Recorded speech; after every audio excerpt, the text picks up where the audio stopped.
Hello, everybody. Welcome to another episode of the Bodacious Rant, a traveling edition. Just because, Byrne is no longer in America this time. He is out in the UK with all the crumpets and the teas and the Brits. How's your trip going so far, Byrne? Yeah, you know how I said in our main review to not go on a trip to the British countryside. Well, I did not take my own advice. You have Needless not to say, just there are men out here. just make sure you don't eat the apples, the forbidden fruit, and stay away from villages that are mostly men, or maybe in your case, mostly women, because it'll be the reverse of men, just women. So you got to be Yeah, careful. if I notice a group of people that all look the same, I'm out. But anyways, we are talking about the epic finale of Obi-Wan, and man, it was such a bittersweet thing because now I'm like, shit, I don't have another Star Wars series until next, well, probably later this year, not next year, but just because A few Mando months with season, Andor. yeah, because Mando season 3 doesn't drop till next year. Ahsoka won't drop till next year. But at least this was like Mando epicness and consist. That's what I loved about this season is that it was very consistent. There wasn't one episode I felt like was unnecessary or too much. You know what I mean? Like, there were 6 episodes of this one long story. It honestly felt like a really just like a long movie instead of like being an episodic thing. And that's kind of how a lot of these Disney Plus series have been, but more so than the rest. I think this one really showed that's the case with these Disney Plus series. That instead of a 3-hour movie, we're getting that's split up into like episodes. And yeah, that was kind of exactly how it went down with this one. Yeah, I mean it's still like a 3 hour movie, but at least it was a great continuation of the prequel trilogy, which in recent years, especially because of the sequel trilogy, a lot more people have come to appreciate it, especially from our generation. I think people are now okay to say, no, I liked episode 1, 2, and 3, and I'm like, that's fair. I still don't care for them as much, but I do like aspects of each one, and that's totally fine because that was our Star Wars for our childhood. And there's Mm-hmm. nothing. If you like it, cool. Or if you like all of them, even the sequel trilogy, cool. The sequels, I will definitely argue why they're not great, but that's neither here nor there. Before we go into our spoilers, guys, as always, don't forget to ring the bell, give us a like, and don't be afraid to subscribe. We appreciate all the viewership and anyone who really supports our ranting community. So thank you guys. But are you ready, good sir? Yes, I'm really ready to get into this finale. It was epic. Oh, absolutely, old chap. Where do I start? I wish I had a tea and a monocle so I could be like, but it's fine. Um, this was Deborah Chow really knew how to sell and kind of, I guess, re-engage with the tone and the action of the prequel trilogy with but also mixing a good dose of like the modern take of the original trilogy where the beginning's straight out of A New Hope where the giant star destroyer is chasing down Roken's ship with the survivors and stuff. I thought I was like, okay, this is a good way to start this episode. And um Vader, man, he's just kind of becoming more unhinged this whole season, the last few episodes especially, because again he's so close to that dookie he can taste it, and um, dude, it was just I was just because I didn't see this till later tonight because I had work today, so I was just trying to avoid the internet all day revolving this just so I don't get too hyped up by it, but man, once Vader just starts like, no, we got to keep following him. I want to. He will not evade me again. This whole episode was like, okay, I'm loving this. I can see where this is going. Let's keep this going. And We say like the closer he gets to Obi-Wan, the less like pragmatic he is, and the more he feeds into his emotions, the more he can't let go of that relationship that they had before. Like he loses all sense of strategy and just wants to go in for the kill. Yeah, and even the Inquisitor, I was kind of surprised with his little response that, so we should not risk everything for a lone Jedi. You know, we must keep going with destroy the network at right now, which actually would have made sense. He could have destroyed the rebellion before it even started. Hmm. But nope, he just had to go for that big fish because he's right. Obi-Wan isn't just any Jedi, so it's a double-edged sword in that decision for him. But and I was actually really thinking about it, just because of how epic Vader has been in like this show, especially this finale itself. It's like the greatest Sith of like any of the movies and all that stuff was trained by. You could claim that Obi-Wan is the greatest Jedi because he trained him. You know what I mean? Yeah, I mean the argument is there. Like where he defeated Darth Maul in Episode One, he defeated General Grievous in Episode Three, and also defeated Anakin when he was turning into the dark side in Episode Three. So, and I mean, after what we see in this episode, it's like, yeah, the argument can be made that Obi-Wan is potentially the greatest Jedi of all time, or at least the best duelist of all time. I mean, him and Yoda are definitely up there for sure, just because Yoda just survived all those years. But again, Obi-Wan gave birth to, helped create Darth Vader. And, you know, as he sacrifices himself for Leia and the crew, as just being a General Kenobi as always, um, you know, it was such a fun. I think this is easily the best lightsaber duel I've ever seen in like shows or movies. I mean, I know that's probably a bold claim, but man, the way they were moving, or just when Vader lands down on that planet they were on, and Obi-Wan's just staring him down. He's like, "You think you're come here to destroy me?" Just like in this was such a great parallel episode 3 in their whole fight.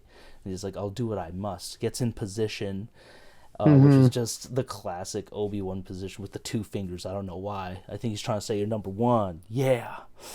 Um, and Vader, instead of "you will try," it's like "then you will die." I was like, oh, chills, literal chills.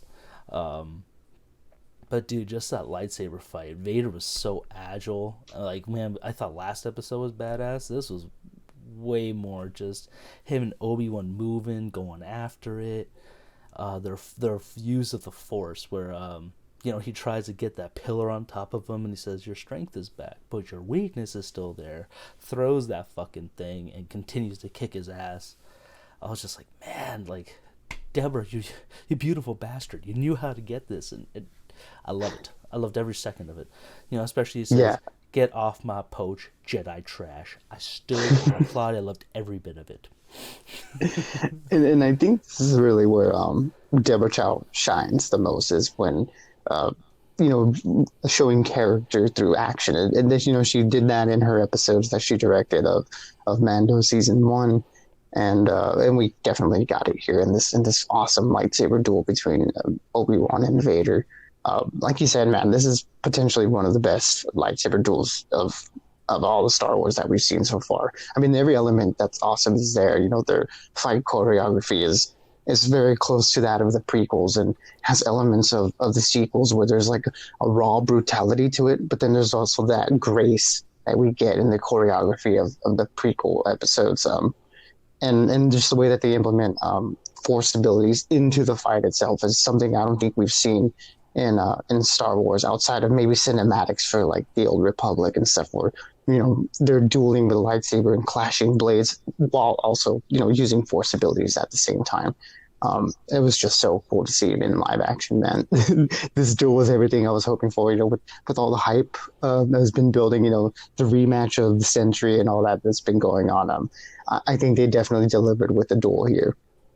Oh, absolutely, they delivered the duel. And I would say my favorite lightsaber fights outside of this were their first fight on Mustafar in episode 3. And Mm-hmm. then I think the next best one, oh man, it's probably just, Obi-Wan and Darth Maul and Qui-Gon in the first one. Those are easily the two best fight choreography. The sequel trilogy, before I continue on, I'm kind of indifferent on those fighting. Like I mean, again, it is like a raw brutality. You're not wrong, but I also saw it as like, lightsaber, like fighting with the saber is kind of a lost art form in the sequel trilogy Yeah. because there's no true Jedi and Sith anymore, and also they're still kind of almost like newbies in the Force, so it's like they can't quite Hmm. hold the lightsaber as gracefully. So that's why they're always swinging, kind of like Mando with the black saber, the dark saber. Where it's Yeah. just like the heavier it get, like he just doesn't know how to use it. So, but no, I definitely see where you're coming from. It was, and I agree, it was a perfect mix of that grace of the prequels while also just the modernizing of it, where it's just a little more simple, almost like knights fighting each other with broadswords. Yeah. Where like a lot of the times they're really just trying to hack at each other and cause some damage. Exactly, and again, just the flip side of the original fight, where Vader crumbles him with all the rocks on top of him, and he has the high ground. I was like, oh shit, the Hmm. the roles have reversed this time, and he just says, "Now you are like end my master." Like, damn. So he still calls him that a little bit. But when Obi-Wan just got out of there and continued that fight, just again so much more badassery with the fucking meteor shower that he used, like not a meteor shower Hmm. but just the spray of rocks to just kind of like to piss him off, because Sith think that rage is what really drives them and enhances them, and it kind of does depending on the Jedi. But when you're going against Obi-Wan, he's gonna outsmart you like chess. He's just a couple moves ahead of you, and we saw that where he's busted up his little oxygen thing, like his little Hmm. regulator on his chest, and you hear him wheezing and stuff, and then the last blow of just the left side of his face. That was such a great shot. It's funny. He had the left, Ahsoka hit the right eye in Rebels, which I Hmm. still have to see that whole fight. I had to see that build up, but it's like, damn, the two people closest to Anakin as a Jedi fucked up his mask and his face. So I thought it was Yeah. Like, and symbolically, it's like the two sides of him. One as a brother and a master, and the other side, as a Padawan and a friend. It's like these two different sides of Anakin and Vader. Just having that symbolically represented in the different breaks in his mask. I thought was really excellently well, like awesome execution there. yeah, absolutely. And their little exchange was it was almost heartbreaking if you really thought into it, just because Obi-Wan's face when he sees Anakin for the first time outside of the mask was just like, my God, what has happened to you? Like, I didn't mean to do this to you. But when he Hmm. says, I'm not Anakin, like I didn't, like I'm not your failure. You didn't kill him, I did. He's essentially telling him, I've always been here, and you know, so it's not your fault. Like, this is just my true self. And that's when Obi-Wan Yeah. just realized, like, you were a lost cause. Like, I think even he worried. Like, I know there's the whole Duel of Fates situation from Episode 1, and like a lot of people, especially Filoni, were like, no, if Qui-Gon had stayed, he may have been a Jedi and stuck with that. It's like, maybe, but in the end, it's like his mom still died. Padme still, you know, they fell in love. It was just I feel like it was just another instance that he could have been. He was essentially going to be Vader no matter what. I think that's what I got from this piece of dialogue. I mean, I don't know if that's what you're thinking or not. Yeah, that definitely could be a reading, especially since it was like the whole will of the Force thing. That this is what the Force essentially wants. That he wiped the slate clean, that he brought balance. There being virtually no Sith in existence, and now destroying the Jedi. It has a little bit of balance there, so that's definitely a reading of it. But the moment was just so well directed. With his speech and just how the lighting matched it. When he's talking about Anakin and we have like the blue lightsaber Mm-hmm. dominating it, and Yeah. then when he's talking about like I killed him, I killed Anakin Skywalker, and then we see the red lightsaber sort of take over the lighting in that scene, and the voice modulator, how it's dropping in and out from Hayden Christensen's voice to James Earl Jones' voice. Oh man, just one of the best moments I think in all of Star Wars, and So that was well so done. brilliantly acted and directed. That just that whole sequence that it almost brought me to tears. Especially Ewan's performance there. Like you see the pain in his eyes when he sees his best friend underneath all that get up. It's like they just brought so much weight and drama to the scene. It was so good.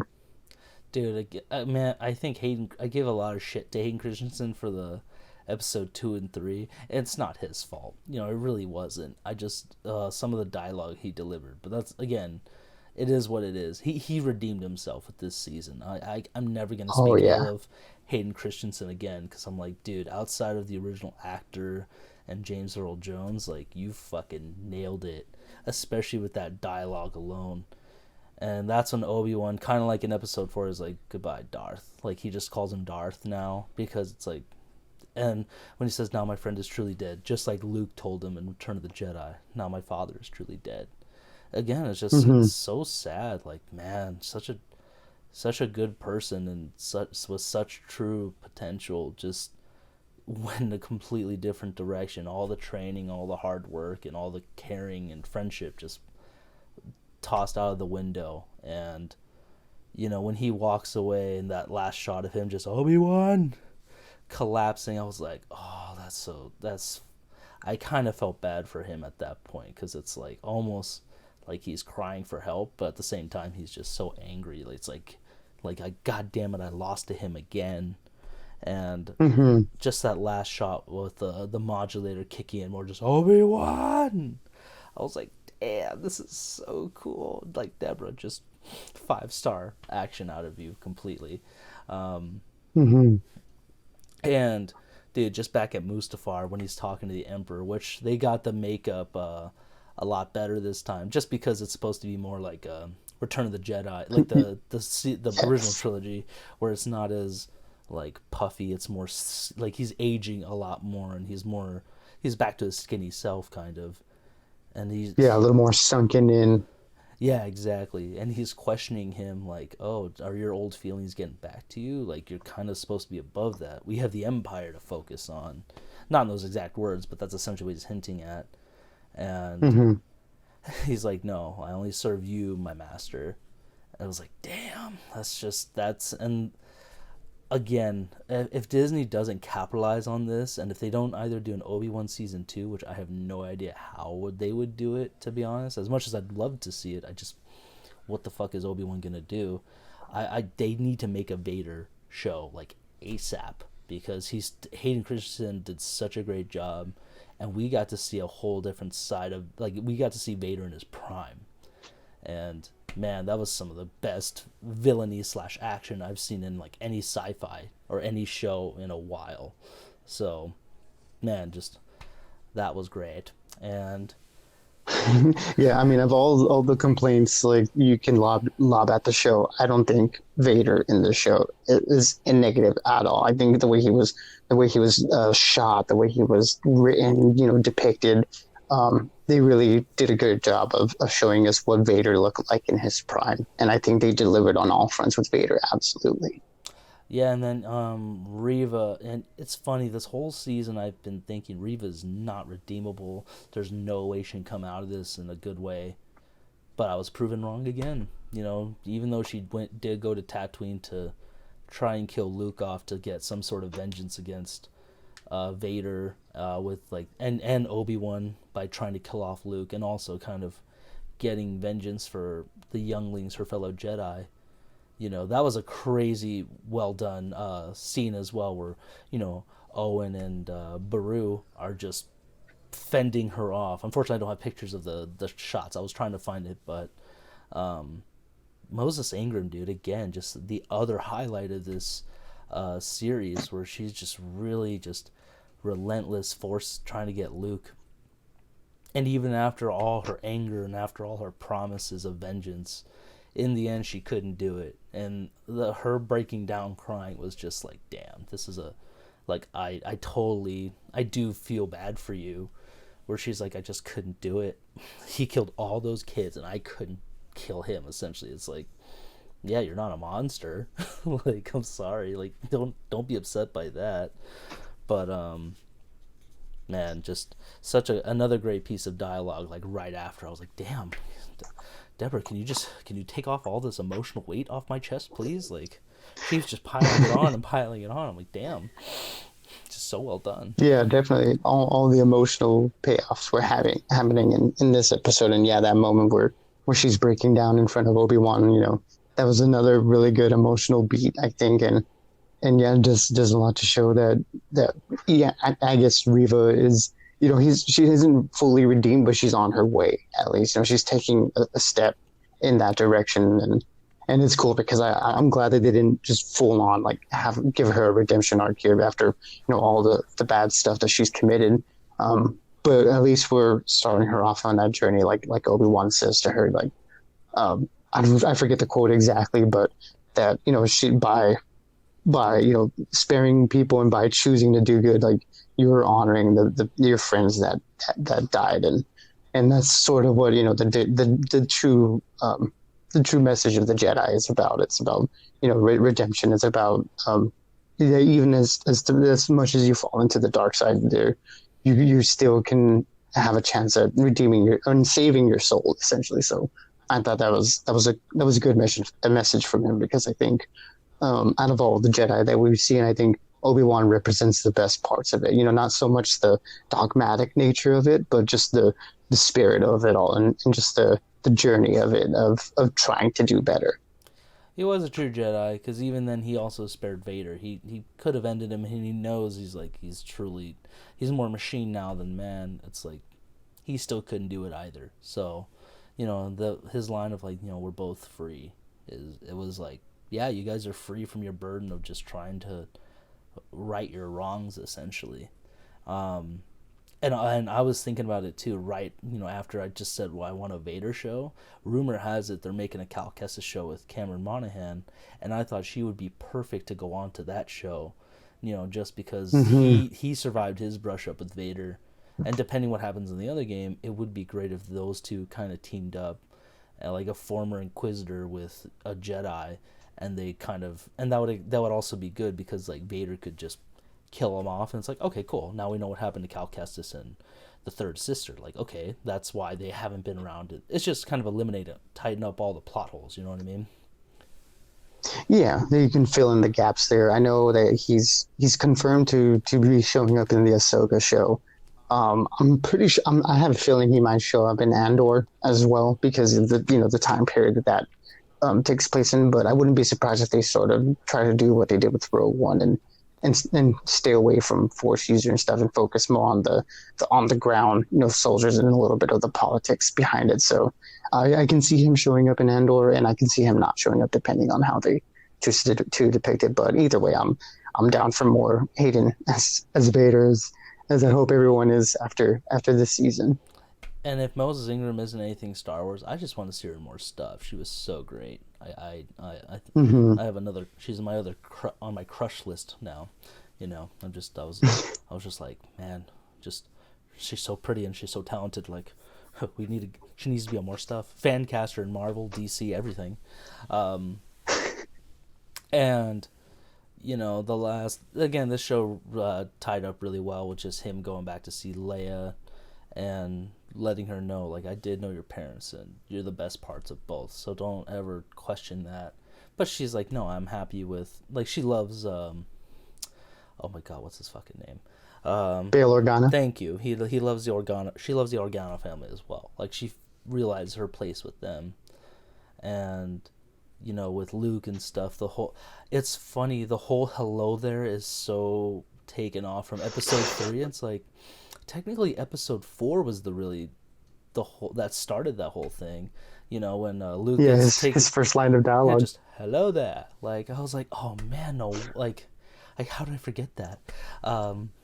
So I just thought that was, and then I loved his whole desert. I loved his hermit look, like the concept art, like everything came together with his goggles and his Eopie and stuff.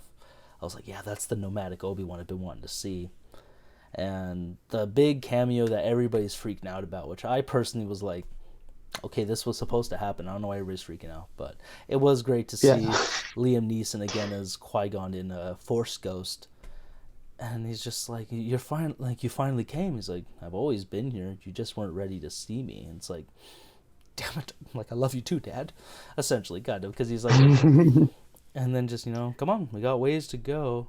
It's like, so that's the beginning of his his training into the learning more about the Force and the existence and the life of that. So that was just such a great way to end this series. I think, again, after this episode, I'm like, I'm fine if it's just a one-off. I don't see how they can keep it going without it being making any more convolutions or plot holes. You know what I mean?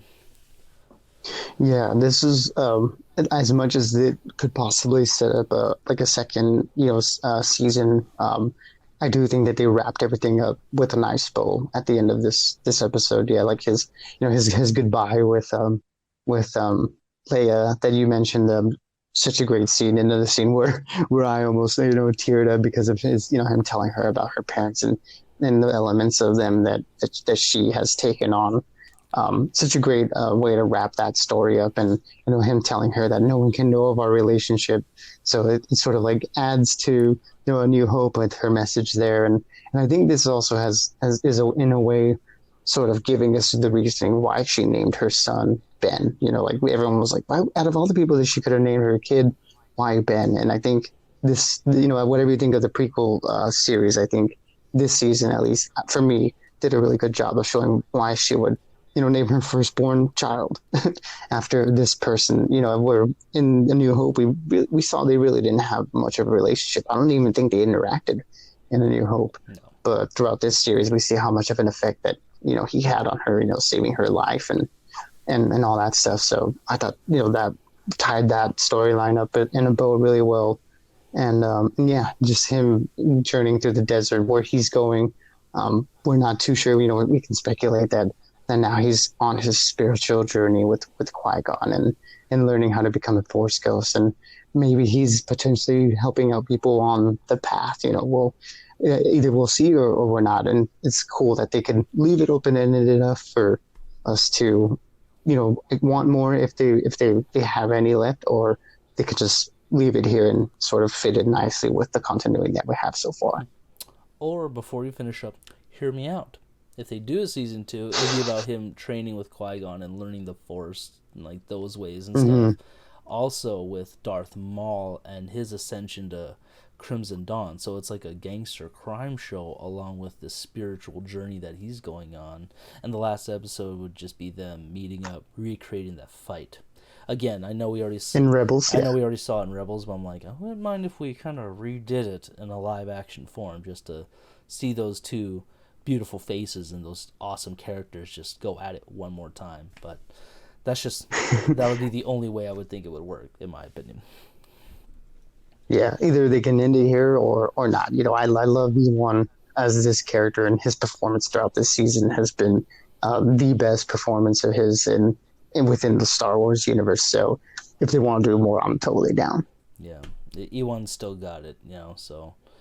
But guys, let us know. What did you like about this whole show so far? Did you love the Jedi stuff? Did you, were you bored by it? We'd love to know in the comments, so don't be afraid to keep the conversation going in that.